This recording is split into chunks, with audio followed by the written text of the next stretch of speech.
بدشگونی پسند نہیں تھی، کسی چیز سے بدشگونی لی جائے، بلی نے راستہ کاٹ دیا تو انسان گاڑی کا بریک مار کے گاڑی روک لے کہ نہیں صاحب بلی نے راستہ کاٹ لیا معاف کیجئے گا، یہ بدشگونی ہے، اسلام میں جائز نہیں۔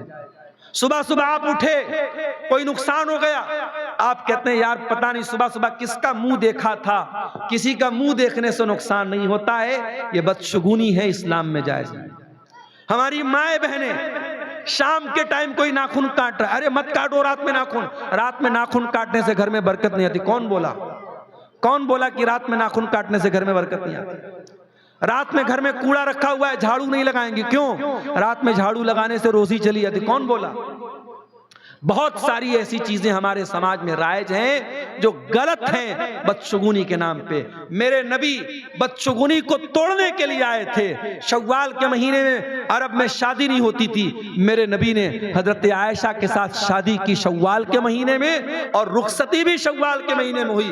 حضرت عائشہ کہتی ہیں او لوگوں سن لو، میں سب سے زیادہ برکت والی اپنے نبی کی بیویوں میں سے ہوں، اور میری شادی شوال میں ہوئی ہے۔ جس مہینے کو لوگ منحوس سمجھتے تھے نبی اسی میں شادی کرتے ہیں۔ آج بہت ساری جگہوں پہ محرم کے مہینے میں شادی نہیں ہوتی۔ پوچھو بھائی محرم کے مہینے میں شادی کیوں نہیں ہوتی؟ کہتے ارے بھائی آپ کو معلوم نہیں، محرم میں بہت بڑا حادثہ ہوا تھا۔ کیا حادثہ ہوا تھا؟ بولے نبی کے نواسے کی شہادت ہوئی۔ نبی کا نواسا کربلا میں شہید ہوا تھا۔ معاف کرنا میرے ساتھیوں، اگر شہادت کی بنیاد پر محرم کا مہینہ غم کا مہینہ ہے تو محرم کے پہلے ذی الحجہ کا مہینہ آتا ہے جس میں بقرعید پر گوشت چبا چبا کے کھاتے ہو۔ ذی الحجہ کے مہینے میں حضرت عمر ابن خطاب، حضرت عثمان غنی شہید ہوئے، تو پھر بقرعید کا گوشت کھانا بھی بند کر دو، اس میں دو دو صحابہ شہید ہوئے۔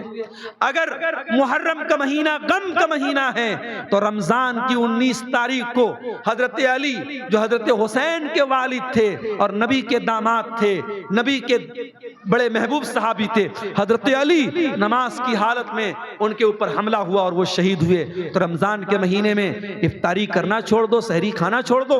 نہیں میرے پیارے ساتھیوں، یہ غم کا مہینہ کوئی مہینہ نہیں ہے، سارے مہینے خوشی کے مہینے ہیں، سارے مہینے مبارک مہینے ہیں، کوئی مہینہ منحوس نہیں ہے۔ میرے نبی کسی بھی چیز کو منحوس سمجھنا، کسی بھی چیز سے بدشگونی لینا، میرے نبی کو یہ چیز ناپسند تھی۔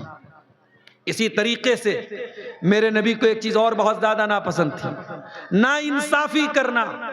نا انصافی کرنا، اگر آپ کو سماج میں فیصلہ کرنے کا اختیار دیا گیا، آپ کو پنچ بنایا گیا، آپ کو لوگوں کے بیچ میں فیصلہ کرنا ہے، تو کہیں ایسا نہ ہو کہ جو پیسے والا ہے، جو طاقت والا ہے، جس کا ورچسو ہے، جس کے پاس طاقت ہے، آپ اس کا ساتھ دیں۔ نہیں، نبی نے انصاف کا ساتھ دینے کا حکم دیا ہے۔ نبی کے دور میں ایک عورت نے چوری کی، اس عورت کا نام فاطمہ تھا، اور وہ کون سے قبیلے کی تھی؟ قبیلہ بنو مخزوم کی عورت تھی۔ قبیلہ بنو مخزوم کون سا قبیلہ تھا؟ یہ ابو جہل کا قبیلہ تھا، ایک خالد بن ولید کا قبیلہ تھا، بہت بڑا قبیلہ تھا۔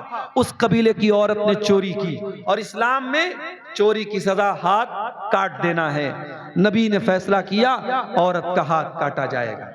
خاندان والے پریشان ہو گئے کہ ہمارے خاندان کی عورت کا ہاتھ کٹے گا، ہماری تو ناک کٹ جائے گی، لیکن ڈائریکٹ کسی کی ہمت نہیں پڑ رہی تھی کہ اللہ کے نبی سے کچھ کہہ سکے۔ تو لوگوں نے حضرت اسامہ بن زید سے کانٹیکٹ کیا۔ اسامہ بن زید کون تھے؟ یہ اللہ کے نبی کے بڑے چہیتے صحابی تھے، نبی نے بیٹے کی طرح ان کو پالا تھا۔ اسامہ بن زید کے پاس لوگ آئے، کہا اے اسامہ، ہمارے خاندان کی عزت کا مسئلہ ہے، ذرا آپ اللہ کے نبی سے جا کر کے ریکویسٹ کر دیجئے ہاتھ نہ کاٹا جائے، کوئی اور سزا دے دی جائے۔ اسامہ بن زید اللہ کے پیارے نبی کے پاس آتے ہیں اور آ کر کے کہتے ہیں اللہ کے نبی اس عورت کا ہاتھ نہ کاٹیے، کوئی اور سزا دے دیجئے۔ اللہ کے نبی غصے سے لال ہو جاتے ہیں اور آپ کہتے ہیں تشفع فی حد من حدود اللہ، اے اسامہ کیا تم اللہ کے قانون کو توڑنے کی بات کرنے آئے ہو؟ کان کھول کر کے سن لو، اللہ کی قسم اگر میری بیٹی فاطمہ بھی چوری کرتی لقطعت یدہا، میں اس کے بھی ہاتھ کاٹ دیتا۔ یہ ہے میرے نبی کا انصاف۔ میرے نبی نا انصافی کو پسند نہیں کرتے تھے۔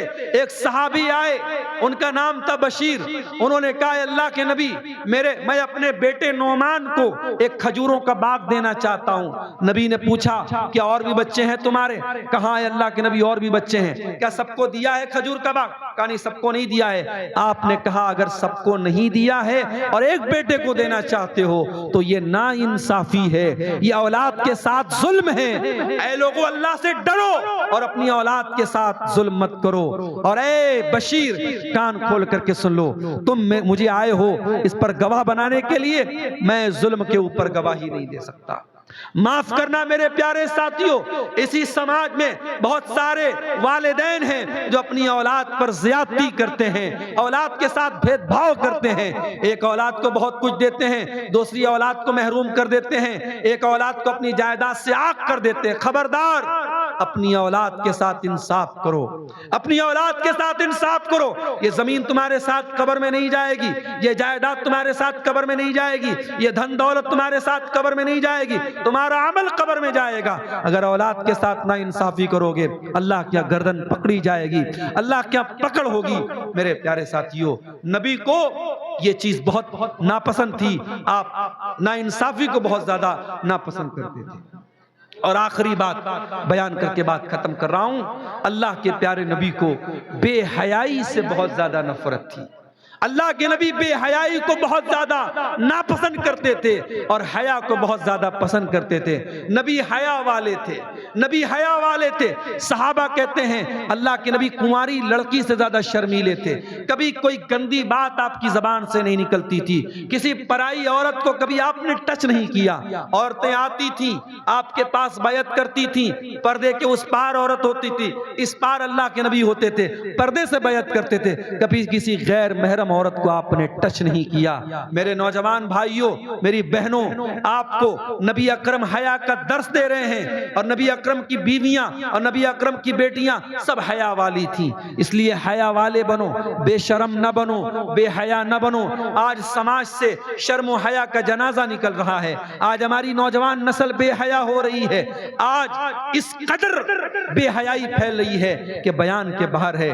آج ہماری چال ڈھال، ہمارا لباس، ہمارا رہن سہن بتا رہا ہے کہ ہمارے اندر حیا ہے یا بے حیائی ہے۔ میرے پیارے ساتھیوں، جس نبی سے ہم محبت کرتے ہیں وہ نبی حیا والے تھے، اس لیے اپنے اندر حیا پیدا کرو اور ہر بے حیائی کے کام سے اپنے دامن کو بچانے کی کوشش کرو۔ آخر میں یہ پروگرام والے آپ کے سامنے رومال لے کے جا رہے ہیں، ہماری مائیں بہنیں بھی بیٹھی ہیں، میں اپیل کروں گا کہ جس ادارے کے تعاون کے لیے پروگرام ہوا ہے، اس ادارے کی ترقی کے لیے پروگرام ہوا ہے، اس کا ضرور آپ لوگ تعاون کریں۔ اللہ تعالیٰ آپ سب کو جو ہے اس ادارے کا تعاون کرنے کی توفیق دے۔ اور یہ 2-3 سوالات آئے، ان کا جواب دے کے ہم بات ختم کرتے ہیں۔ کچھ آدمی آپ کے ہاتھ سے چندہ دینا چاہتے ہیں، 10 منٹ چندہ۔ اگر کوئی شخص میرے ہاتھ میں آ کر کے چندہ دینا چاہتا ہے، آ جائے، اس نیک کام میں دیر نہ کرے۔ اور چونکہ ہمیں رات بھر کے جگے ہوئے بھی ہیں، بھوکے پیاسے آئے ہیں، ڈائریکٹ آپ لوگوں کے بیچ میں اسٹیج پہ بٹھایا گیا ہے، اس لیے دیر نہ کریں، آپ لوگ آئیں اور جو بھی ادارے کو تعاون دینا ہے دے کر کے یہاں سے رخصت ہوں۔ چند سوالات ہیں، جواب سن لیجئے۔ شب معراج منانا کیسا ہے؟ 27 رجب کی تاریخ کو بہت سارے لوگ شب معراج مناتے ہیں اور 27 رجب کو روزہ بھی رکھتے ہیں۔ نہ تو شب معراج منانا جائز ہے اور نہ اس دن روزہ رکھنا یہ ثابت ہے، بلکہ معراج کون سے مہینے میں ہوئی یہ بھی کنفرم نہیں ہے، تاریخ تو چھوڑ دو، مہینہ بھی کنفرم نہیں ہے۔ اس لیے شب معراج کے نام سے کوئی رات منانا بدعت ہے، غلط ہے، جائز نہیں ہے، اور اگر کوئی کرتا ہے تو وہ توبہ کرے اور باز آ جائے۔ قرآن کے نام چندہ مانگنا کیسا ہے؟ قرآن کے نام چندہ مانگنے سے کیا مطلب ہے؟ کیا پوچھنا چاہ رہے ہیں؟ قرآن کے نام چندہ مانگنا کیسا ہے؟ قرآن کے مطلب قرآن کا پیسہ دے دیجیے۔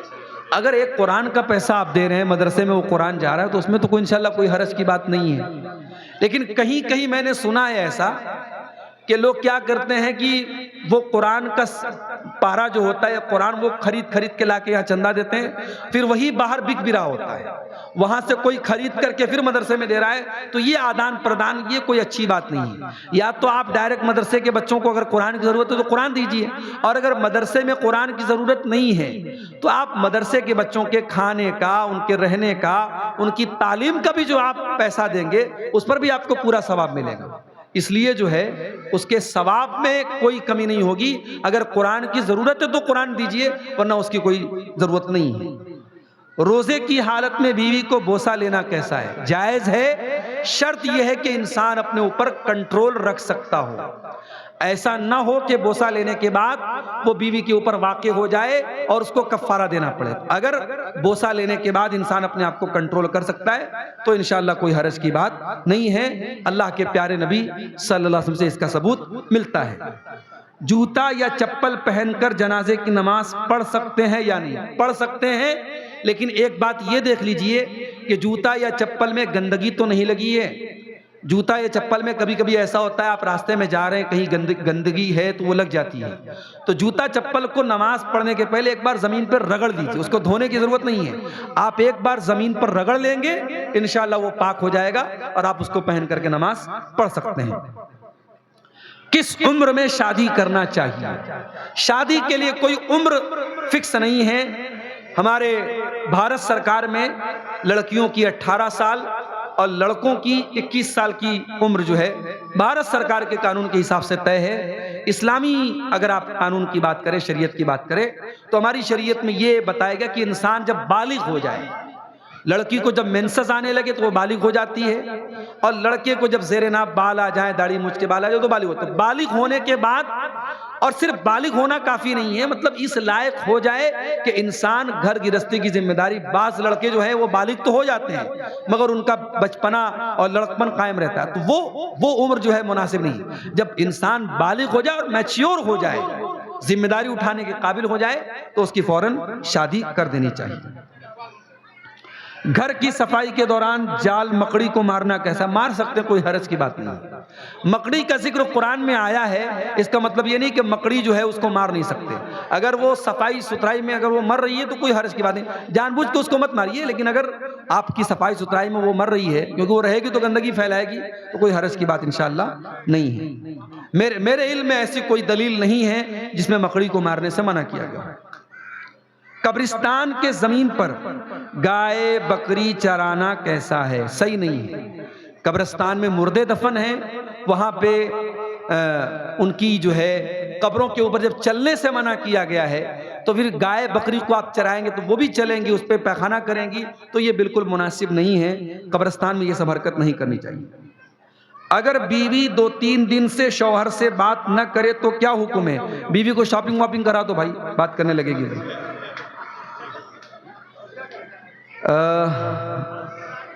آپ سے گزارش یہ ہے کہ جلسے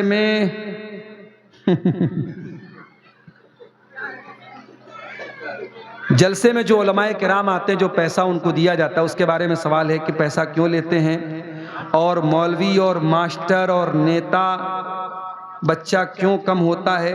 دیکھیے بھئی، اگر آپ یہ چاہتے ہیں کہ جو مولوی لوگ تقریر کرنے آئیں وہ فری میں تقریر کریں اور فی سبیل اللہ چلے جائیں تو بھائی پھر ان کے بیوی بچوں کو کون پالے گا؟ ایک بات. دوسری بات یہ ہے کہ آپ یہ جلسہ کراتے، پنڈال والے کو آپ نے چارج دیا، اس سے تو نہیں پوچھا بھائی تو پیسہ کیوں لیتا ہے. مائک والے کو آپ چارج دیتے، اس سے تو نہیں پوچھتے پیسہ تو کیوں لیتا ہے. تو سارے لوگوں کو دینے کے لیے آپ کے پاس پیسہ ہے اور مولوی کے لیے آپ یہ سوال بنا کے پوچھ رہے ہیں. اور ایک بات یہ سن لیجیے کہ ہماری قوم کو، میں یہ نہیں کہتا کہ صرف مولوی کی ضرورت ہے، ہماری قوم کو ڈاکٹروں کی بھی ضرورت ہے، ہماری قوم کو وکیلوں کی بھی ضرورت ہے، ہماری قوم کو ماسٹروں کی بھی ضرورت ہے. سب ہر فیلڈ میں ہماری قوم کے لوگ آگے بڑھیں اور الحمدللہ آگے بڑھ رہے ہیں. ایسا نہیں ہے، آپ کے اسی سیمانچل کی دھرتی سے بہت بڑے بڑے پروفیسر پیدا ہوئے ہیں، بہت بڑے بڑے ڈاکٹر پیدا ہوئے ہیں. لیکن میں یہ کہتا ہوں کہ اپنے بچوں کو آپ عالم نہ بنائیں، ٹھیک ہے کوئی مسئلہ نہیں، مگر اتنا دین ضرور سکھا دیں اپنے بچیوں کو کہ وہ ڈاکٹر بنے، وہ انجینئر بنے، وہ وکیل بنے، وہ کچھ بھی بنے، اللہ کو نہ بھولے، ایمان کو نہ بھولے، اپنی آخرت کو نہ بھولے، اس لائق بنا دو. ساری زندگی ایک انسان دین کی تعلیم حاصل کرے اور پھر یونیورسٹی جانے کے بعد جو ہے